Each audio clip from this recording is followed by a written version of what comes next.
Catherine the Great, Portrait of a Woman by Robert K. Massie. Picture this. You're 14 years old, from a tiny, forgettable town, part of a family with a fancy name but empty pockets. Your mother doesn't see you as a beloved daughter. You're more like a chess piece. She's desperate to move up the board of European royalty. Then, one freezing winter day, a letter arrives that changes everything. It's a summons. You're being called to leave behind everything familiar, your home, your language, even your faith, and travel 1,000 miles to a massive, frozen empire you've never seen. Your mission? Marry a boy you barely know, a strange, childish, sickly boy who happens to be heir to that empire. When you arrive, feeling like a complete outsider, you're brought before the most powerful woman in the land, the Empress. She's absolutely dazzling, dripping in diamonds, radiating an authority that's almost overwhelming. And when she looks at you, this scared 14-year-old girl, you can feel your entire future hanging by a thread.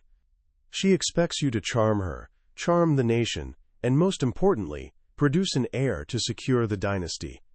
What would you do? How would you even survive? Would the loneliness crush you? Would the intrigue and pressure break you? Or would you somehow find a way not just to survive, but to actually conquer? This isn't some fairy tale. This is the true story of a young German princess named Sophia, who transformed herself into Catherine the Great.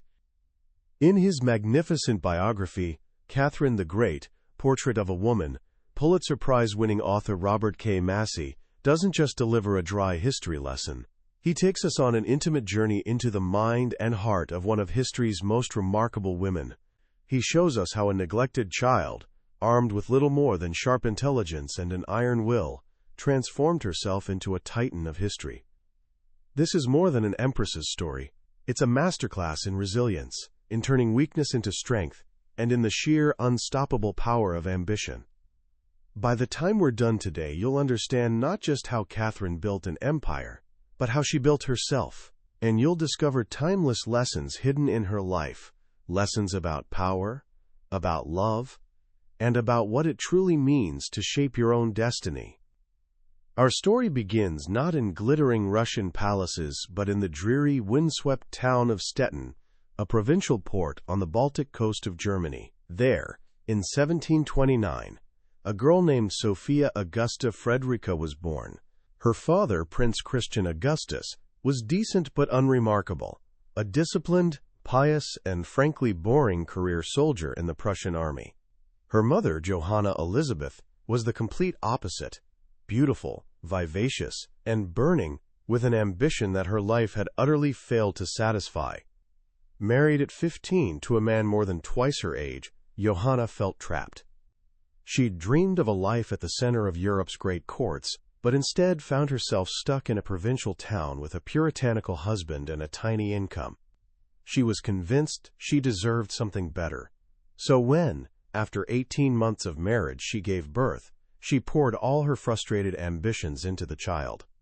She dreamed of a son, a handsome, brilliant boy who would be her ticket out of obscurity. But the baby was a girl, a daughter, Sophia. From the very beginning, Johanna couldn't find it in her heart to love this child.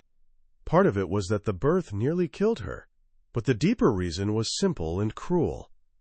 Sophia wasn't the son she desperately wanted.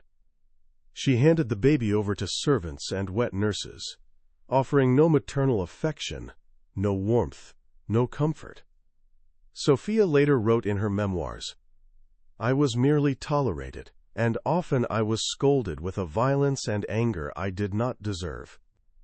18 months later, Johanna finally had her son, a boy named Wilhelm.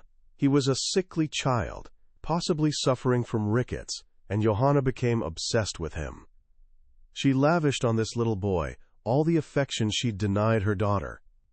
Sophia, already keenly aware that her own birth had been a disappointment, now had to watch as her mother showered her brother with kisses, tender caresses, and whispered endearments. This rejection left a permanent wound. For the rest of her life, even at the height of her power as Empress of Russia, Catherine would be searching for the elemental warmth and love that her mother had given so freely to her brother, but never to her. It teaches us something profound about human nature. Even the most powerful people on earth are often driven by the simple, unmet needs of their childhood. To avoid more hurt, young Sophia learned to seal off her emotions. She became a keen observer of the world around her, a skill that would serve her incredibly well. But her childhood wasn't entirely cold. She found warmth and wisdom in her governess, a French Huguenot woman named Elizabeth Cardell, whom Sophia called Babet. Babet understood that the little girl's frequent defiance came from deep loneliness and a craving for encouragement. Babet gave her that, and something more, a lifelong love for the French language and for learning.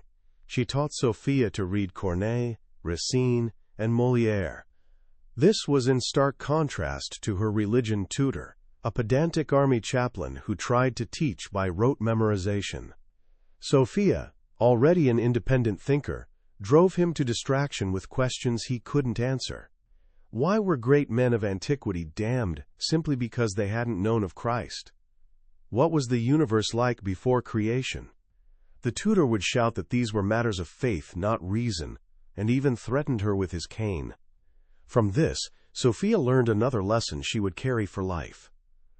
All my life I have had this inclination to yield only to gentleness and reason, and to resist all pressure. Her mother, Johanna, saw this independent spirit as arrogance and was determined to drive the devil of pride out of her. She repeatedly told Sophia she was ugly and impertinent. Sophia was made to kneel and kiss the hem of the skirts of visiting ladies of rank. She learned to obey, to remain silent, and to conceal her true thoughts behind a cloak of meekness and deference. This ability to hide her pride and humility would later become one of her most powerful political tools, a tactic for survival in a dangerous world. Despite her mother's criticism, Sophia's appearance began to improve. By 13, she was slender, with silky dark chestnut hair, a high forehead, and brilliant dark blue eyes. She was intelligent, witty, and possessed a natural charm. She was discovering how to make people like her. It wasn't about being seductive. It was about making people feel understood. She learned that people prefer to talk rather than listen, and to talk about themselves more than anything else. Her own mother, pathetically anxious to be seen as important, provided a perfect example of how not to behave. Sophia's one overriding desire was to escape her mother. And in the 18th century, for a minor princess, there was only one path of escape: marriage. Not just any marriage, but one that would raise her in rank as far as possible above Johanna.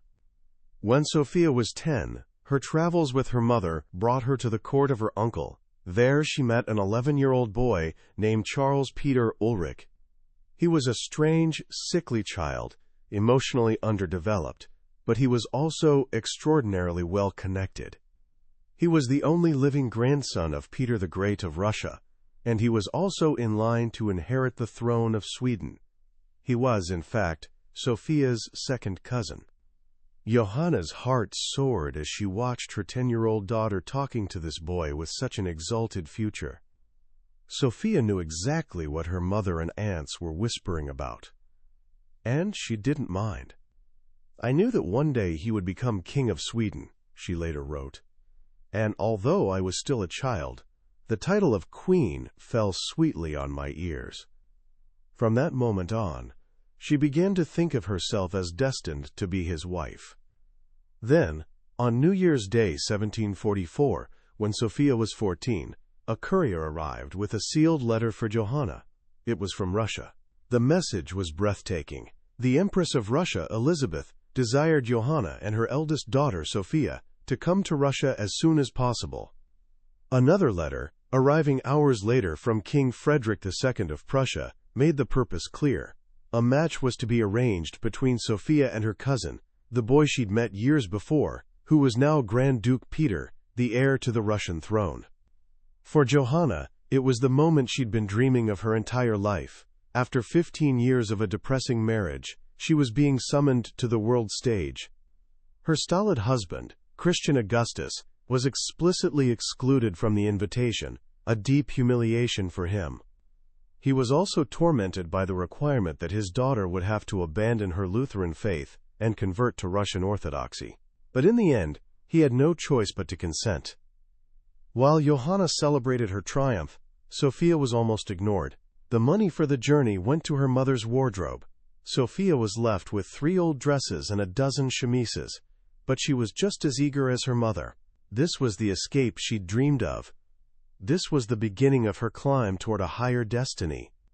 As her carriage rolled out of the gates of Zerbst, heading for Berlin, and then the vast unknown of Russia, Sophia never looked back. And in the more than 50 years of life that lay ahead of her, she never returned. The journey was brutal. It was the dead of winter, and they traveled in a heavy carriage, lurching over frozen ruts in the road. Freezing wind whistled through the cracks. Sophia's feet were often so numb, she had to be carried from the carriage when they stopped. But for her, it was all part of a great adventure. She wrote to her father, "In these last days I had a little indigestion, because I had drunk all the beer I could find. Dear Mama has put a stop to that, and I am well again." Finally, on February 9th, 1744, after a journey of nearly a month, their sledge cavalcade arrived at the Golovin Palace in Moscow. The courtyard was lit by flaring torches. The journey was over. Now, a 14-year-old girl, soon to be renamed Catherine, would stand before the 2 people who would dominate the next 18 years of her life, the Empress Elizabeth and the Grand Duke Peter. The woman who stood before them was dazzling. Empress Elizabeth, the daughter of Peter the Great, was tall, with a full figure, brilliant blue eyes, and a clear, rosy complexion. She was dressed in an immense silver gown, trimmed with gold lace, and she was covered in diamonds. Catherine later wrote, "It was quite impossible on seeing her for the first time not to be astonished by her beauty and the majesty of her bearing." In this woman, radiating power and covered in jewels, Catherine saw the embodiment of everything she hoped one day to become. And then there was Peter. He greeted them warmly, speaking German, seeming genuinely happy to see a cousin from his homeland. But the boy Catherine had met 5 years before hadn't changed much. Now 16, he was still short and thin, with a pale face, a wide mouth, and a sharply receding chin. He was childish, fidgety, and talked incessantly. In their first private conversation, he confessed to Catherine that he wasn't really in love with her. He was in love with one of his aunt's ladies-in-waiting, but the Empress wouldn't permit the marriage. He was marrying Catherine, he explained, simply because his aunt wished it. Catherine was only 14, but she was already wise. If she was wounded by his insensitivity, she didn't show it. She'd learned to deal with a lack of love in her own family, and she was prepared to deal with it now. She understood 2 things very quickly. First, that it was the Empress Elizabeth, not Peter, whom she had to please. And second, that to succeed in this new country, she had to become Russian. She threw herself into learning the language and the doctrines of the Orthodox Church. While Peter openly disdained everything Russian, Catherine was an eager and brilliant student. Her dedication nearly killed her. She would rise at night, walking barefoot on the cold stone floors, memorizing Russian words. She caught a cold that turned into acute pneumonia. For 4 weeks, her life hung in the balance. The Empress herself rushed to her bedside, dismissed Catherine's protesting mother, and nursed the young girl. Catherine was bled 16 times, in 27 days. As she drifted in and out of consciousness, she would wake to find herself in Elizabeth's arms. During those weeks of suffering, something remarkable happened. The story spread through the court and the city.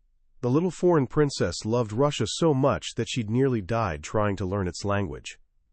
When her mother suggested bringing a Lutheran pastor to her bedside, Catherine, barely able to speak, whispered, "Why do that?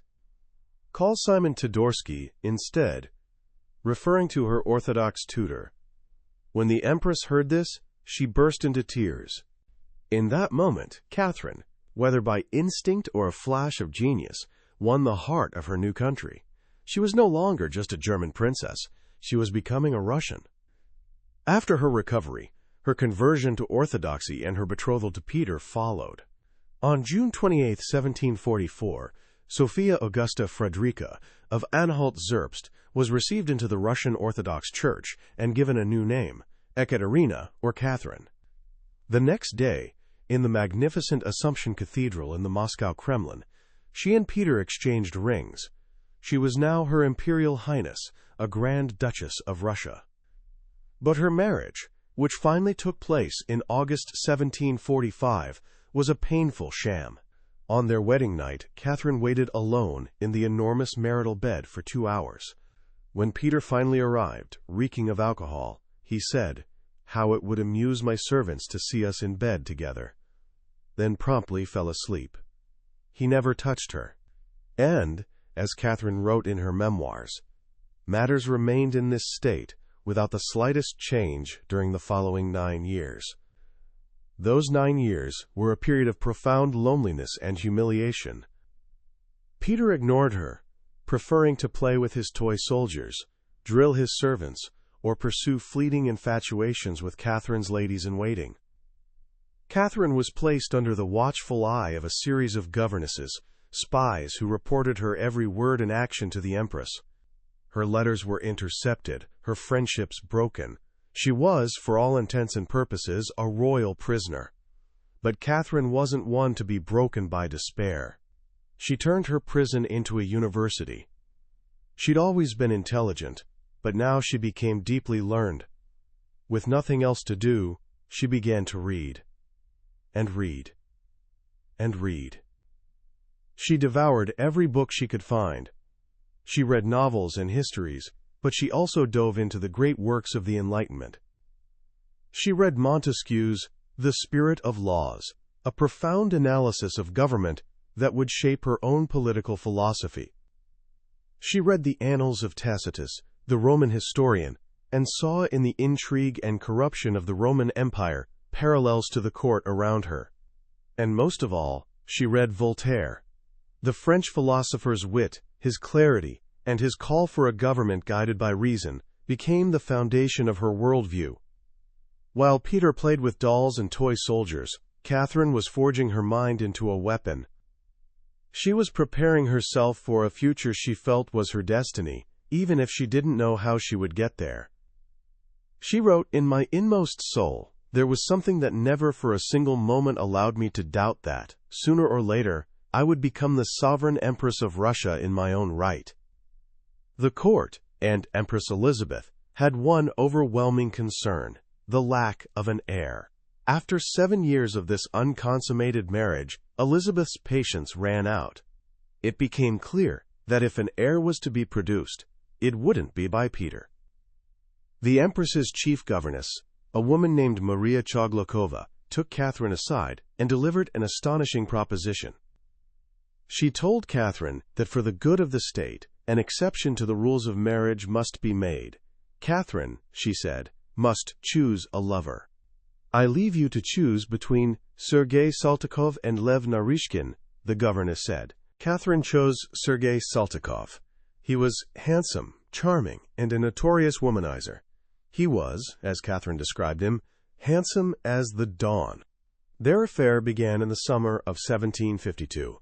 It was a dangerous game, but one seemingly sanctioned by the highest powers in the empire.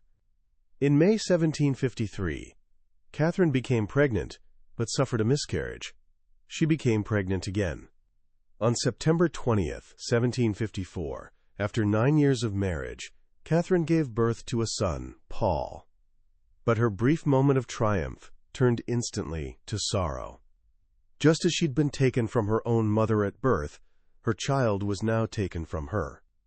As soon as the baby was bathed, Empress Elizabeth swept into the room, took the infant, and had him carried away to her own apartments. Catherine was left alone, weak and bleeding, on a mattress on the floor. She wasn't allowed to see her son, not allowed to hold him, not even allowed to ask about him, for that would imply a lack of trust in the Empress's care. The pain of this separation was compounded by another betrayal. Saltykov, having achieved his goal and fathered the heir to the throne, grew bored. He was sent away on a diplomatic mission and never returned to her. Catherine was once again alone, without her child, and without her lover. She didn't crumble. Instead, she found a new love, this time with a young, romantic, and sophisticated Polish nobleman named Stanislaus Poniatowski. He was different from Saltykov. He was devoted, gentle, and he admired Catherine's mind as much as her beauty. For a time, she found a measure of happiness with him. In 1757, she gave birth to a daughter, Anna, who was almost certainly Poniatowski's child. But tragedy struck again. The little girl was frail, and died, after only 15 months. As the years passed, Empress Elizabeth's health began to fail. The court buzzed with intrigue about the succession. Everyone knew Peter was unfit to rule. He was openly pro-Prussian, a fervent admirer of Russia's enemy, King Frederick the Great. He despised the Russian army, the Russian church, and the Russian people. Catherine, on the other hand, had become thoroughly Russian. She was intelligent, competent, and deeply patriotic. A conspiracy began to form around her. The leaders were a band of 5 brothers, officers in the Imperial Guard, the Orloffs. The most prominent was Gregory Orloff, a hero of the war against Prussia. He was tall, handsome, brave, and reckless. He fell passionately in love with Catherine, and she with him. He and his brothers saw in her the only hope for Russia's future. They were joined by others, including Nikita Penin, the astute tutor of Catherine's son Paul. On Christmas Day, 1761, Empress Elizabeth died. Peter III became Emperor of Russia. His reign lasted only 6 months. It was a whirlwind of folly and disaster. He immediately ended the war with Prussia, giving back to Frederick all the territory Russia had won, at great cost in blood and treasure. He tried to force the Russian army into tight-fitting Prussian uniforms and make them practice Prussian drill. He insulted the Orthodox Church, calling its priests bearded goats. He alienated everyone, and he continued to humiliate Catherine. He openly flaunted his mistress, a coarse, ugly woman named Elizabeth Vorontsova, and spoke of divorcing Catherine, locking her in a convent, and marrying his new love. The final insult came at a state banquet. In front of 400 guests, Peter, drunk, grew angry with Catherine for some minor breach of protocol. He sent an adjutant to her, and then, fearing his message wasn't being delivered with enough force, he stood up and screamed a single word across the hall. "Dura! Fool!" Catherine burst into tears. That night, Peter ordered her arrest. The order was rescinded only after the intervention of his uncle. But Catherine knew her life was in danger. She later wrote, "It was then that I began to listen to the proposals to depose Peter." The moment came on the night of June 28, 1762. A conspirator had been arrested, and the Orlovs knew they had to act immediately. Gregory's brother, the giant scar-faced Alexis Orlov, galloped through the night to Peterhof, where Catherine was staying. He woke her at dawn. "The time has come," he whispered. "You must come with me. Everything is ready for your proclamation." Catherine, wearing a simple black dress, rode with him back to St. Petersburg. At the barracks of the Izmailovsky Guards, soldiers rushed out to greet her, kissing her hands and the hem of her dress, swearing allegiance to her as their empress. Regiment after regiment joined her. She rode to the Kazan Cathedral, where the archbishop proclaimed her the sovereign autocrat, Catherine II. Then, at the Winter Palace, she stood on the balcony, holding her 8-year-old son Paul by the hand, and presented him to the cheering crowds as her heir. But Peter was still at large. Catherine, understanding that the coup wasn't complete until her husband was dealt with, made another dramatic decision. She would lead the troops herself. Dressed in the green uniform of an officer of the Preobrazhensky Guards, she mounted a white stallion and, at the head of 14,000 men, marched on Peterhof. Peter, hearing of the coup, was paralyzed with fear and indecision. He fled from Peterhof to his estate at Oranienbaum. He wrote Catherine a pathetic letter, offering to share the throne with her. She refused. He wrote another, offering to abdicate if he could retire to his German homeland of Holstein with his mistress. Catherine accepted his abdication, but she knew she couldn't let him go. A living, deposed emperor, especially one with ties to Prussia, would be a permanent rallying point for her enemies. Peter was taken to a remote country estate called Russia under the guard of Alexis Orlov and a detachment of soldiers. Catherine was now the sole ruler of Russia, but a dark shadow was about to fall over her victory. A week later, a frantic, almost illegible note arrived from Alexis Orlov. "Matushka, little mother," it began. "How can I explain what happened? He is no more." But no one intended it so. At dinner, he started quarreling. Before we could separate them, he was dead. We ourselves know not what we did. Peter III was dead, strangled in a drunken brawl with his guards. Whether it was a premeditated murder or an accident will never be known. Catherine was almost certainly innocent of any direct involvement, but she'd placed her husband in the hands of men who hated him. She knew the world would hold her responsible. She had his body examined, and the official cause of death was announced as an apoplectic stroke brought on by hemorrhoidal colic. Few believed it. Frederick the Great quipped. He allowed himself to be dethroned, like a child being sent to bed. The shadow of her husband's death would follow Catherine for the rest of her life, but she didn't flinch. The dream of the little girl from Stettin was now a reality. At 33 years old, she sat alone on the throne of Peter the Great. Half of her life and her entire reign lay before her. Once on the throne, Catherine proved to be a master politician. She knew she was a usurper, a German woman with no hereditary right to rule Russia. Her claim rested solely on the will of the people who'd put her there, the army, the church, and the nobility. She began by rewarding them lavishly.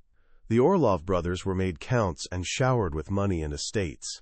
She brought back from exile the old chancellor, Alexis Bestujev, who'd been the first to see her potential. And she was magnanimous to her former enemies, including Peter's mistress, whom she quietly pensioned off. She understood the religious and political power of a coronation. In a magnificent ceremony in the ancient capital of Moscow, she placed the imperial crown on her own head, solidifying her claim to the throne in the eyes of the nation. But Catherine was more than a shrewd politician. She was a true student of the Enlightenment. She'd spent her lonely years as a Grand Duchess educating herself, and now she intended to put those ideas into practice. She began a famous correspondence with Voltaire, declaring herself his disciple. She bought the library of the great French philosopher Denis Diderot to save him from financial ruin, and then invited him to St. Petersburg for a series of long, informal conversations. She told him, "You work only on paper which accepts anything, while I, poor Empress, work on human skin, which is far more sensitive and touchy." Her most ambitious project was the nakaz, or instruction, a set of guiding principles for a new, modern legal code for Russia. Drawing heavily on Montesquieu and the Italian jurist Beccaria, she called for equality before the law, condemned the use of torture, and argued for religious tolerance. It was a revolutionary document for its time.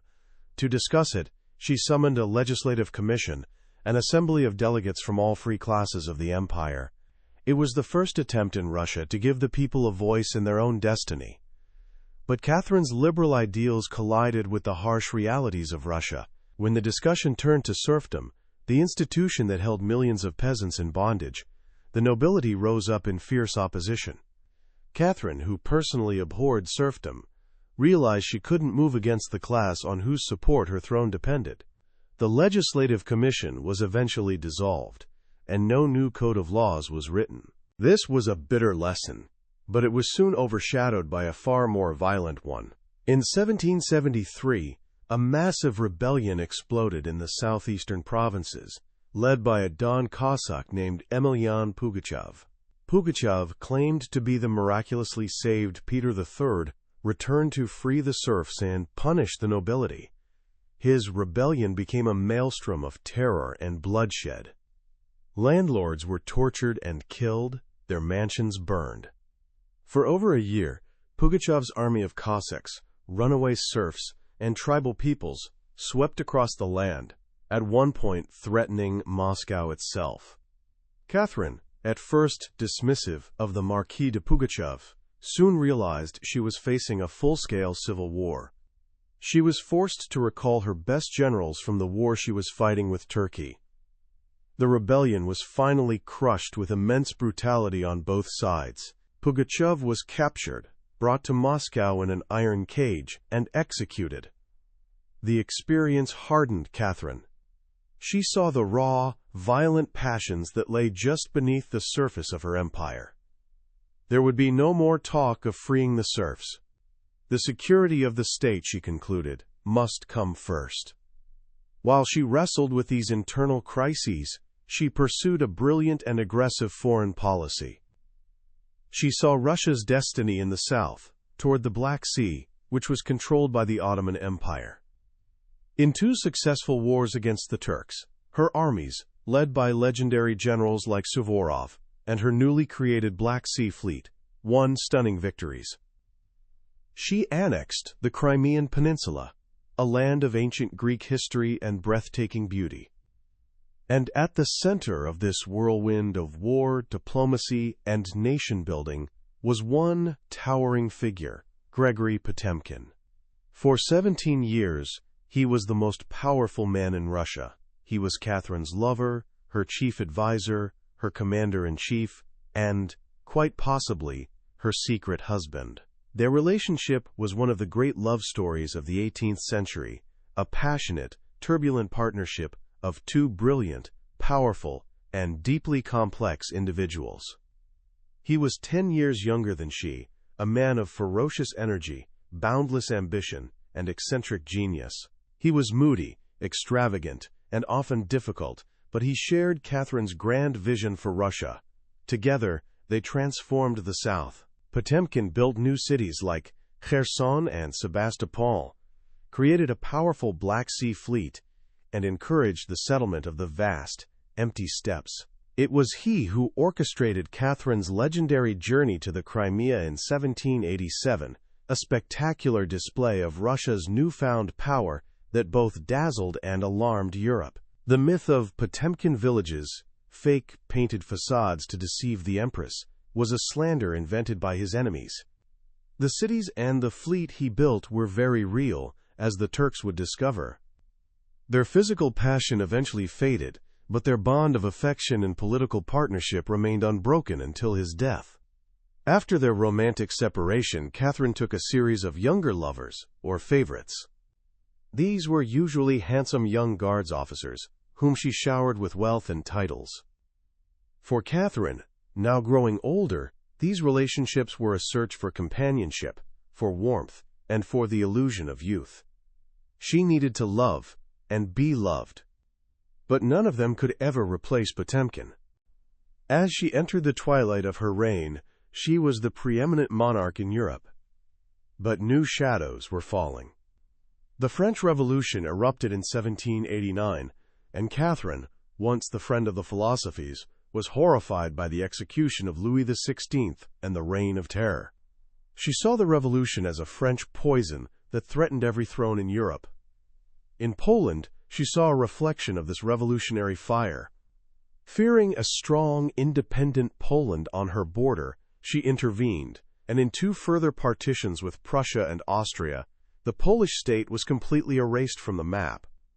Her final years were focused on her grandchildren, especially her beloved Alexander. She adored him and supervised his education, hoping to mold him into the ideal enlightened monarch she'd once aspired to be. She grew so disillusioned with her own son, the difficult and erratic Paul, that she seriously considered disinheriting him and passing the throne directly to Alexander. But she never made the final move. On the morning of November 5, 1796, Catherine, now 67, rose at her usual hour, drank her coffee, and sat down to work. A short while later, she went into her dressing room and collapsed from a massive stroke. She never regained consciousness. She died the following evening, after a reign of 34 years. Her son, Paul, finally became emperor.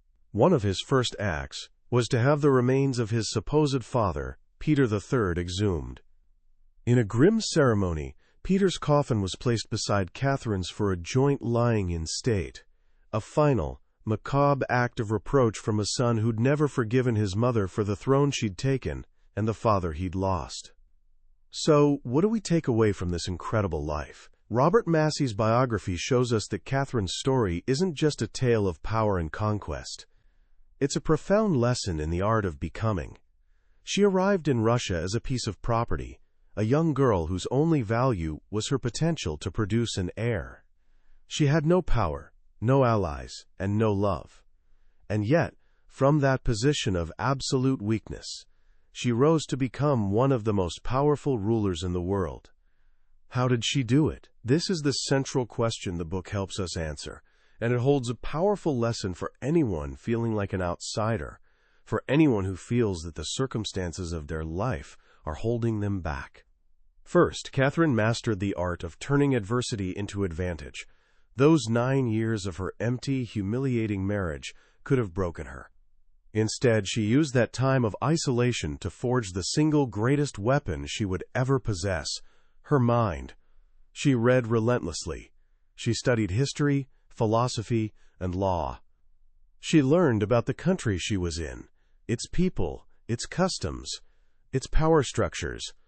While her husband was lost in childish fantasies, she was preparing. This is a lesson that echoes through the lives of so many great figures. The moments that feel like a prison, the times when we feel most stuck and powerless, can become our greatest opportunities for growth if we choose to make them so. Your time in exile, whether that's a boring job, a difficult situation at home, or just a period of uncertainty in your life, is never wasted if you use it to learn. Second, Catherine understood the psychology of power. She learned early on to please those who held authority over her, Empress Elizabeth, the Russian court, the military, but she did it without ever losing sight of her own ambition. She learned to be patient. She waited 18 years for her moment, never acting rashly, always observing, planning, and building alliances. Her coup wasn't a sudden impulse. It was the culmination of years of quiet, careful work. It teaches us that true power isn't always about being the loudest person in the room. Sometimes it's about being the most observant, the most patient, and the most prepared. And finally, Catherine's story is a testament to the power of a clear and unwavering ambition. She wrote in her memoirs that from a young age she never doubted she would one day rule Russia in her own right. This wasn't just arrogance. It was a deep, internal conviction that served as her North Star through all the years of darkness. It guided her decisions, fueled her resilience, and gave her the courage to seize her destiny when the moment came. Having a vision for your life that is so clear and so powerful that it pulls you through every obstacle is perhaps the greatest asset you can possess. Of course, Catherine wasn't a saint. She was a flawed human being. She was ruthless when she needed to be. She was a party to the dismemberment of Poland. She talked of freeing the serfs but ultimately strengthened the system that bound them. She was an absolute autocrat who loved the language of liberty. Massie's book doesn't shy away from these contradictions. It presents her in all her complexity, as a woman of vast intellect and ambition, but also of great passion and deep loneliness. She was a ruler who expanded an empire, but also a woman who, at the end of a long day, just wanted someone to talk to, someone to make her laugh. That was the book summary of Catherine the Great, Portrait of a Woman, by Robert K. Massie. We've touched on the grand sweep of her life today, but a summary is like looking at a map of a great country. The real adventure, the real understanding, comes when you travel through the landscape yourself. The magic of this book is in the details, the quiet moments, the personal letters, the vivid descriptions of a world that is both magnificent and brutal. This summary is designed to help you decide if this journey is one you want to take. If anything we've talked about today has sparked your curiosity, I urge you to grab a copy. Reading it isn't just about learning history. It's an experience that can genuinely change how you think about ambition, power, and the incredible capacity of the human will. A link to the book is in the description below. Also, if you found this summary valuable, please hit that like button and subscribe to the channel. It tells us that these journeys into the lives of great figures are worth taking, and it ensures you won't miss our next exploration into another life-changing book from the billionaire's bookshelf. Let's keep learning and growing together.